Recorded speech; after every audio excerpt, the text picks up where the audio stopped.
সভাপতি দলটা কিন্তু আগের মতো নাই, কারণ মোবাইলটা এখন সবসময় হাতে রাখতে হয়, সবসময় হাতে রাখতে হয়, সবসময় দেখতে হয় কখন কি কোন বার্তা কখন আমাদের কাছে আসে। আমার বিশেষ করে কয়েকদিন যাবত অঞ্চল সভাপতির অনেক অঞ্চল সভাপতি বিরক্ত, এত কর্মসূচি জেলার থেকে এবং রাজ্যের থেকে দিচ্ছে, অঞ্চল সভাপতিরই বিরক্ত হয়ে গেছে যে এইভাবে আর বুঝি চলতে পারে। কারণ কি, এই এখনই একটা মেসেজ দেবে যে এইটা করা লাগবে, একটু পরে আর একটা মেসেজ এটা করা লাগবে, লাগাতার কর্মসূচি।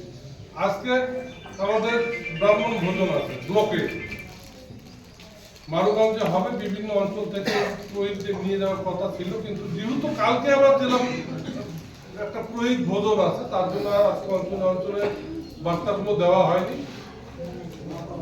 আগামীকালকে আবার বলরামপুরে প্রত্যেক বুথের থেকে 25 জন করে লোক নিয়ে গিয়ে একটা আমাদের কর্মী সভা আছে। গ্রাম পঞ্চায়েতের প্রধান, বুথের সভাপতি, বুথের যারা নেতৃত্ব, শাখা সংগঠনের প্রত্যেক দায়িত্ববান নেতৃত্ব, বুথ কমিটি, গ্রাম পঞ্চায়েত সদস্য, পঞ্চায়েত সমিতি, জেলা পরিষদ সকলকে নিয়ে আমাদের আগামীকালকে 4টার সময় দেওচরে হাই স্কুলের ভিতরে একটা জেলা সভাপতি এবং মন্ত্রী থাকবে সেই মিটিং, বলরামপুর হাই স্কুল, সেখানে যাইতে হবে।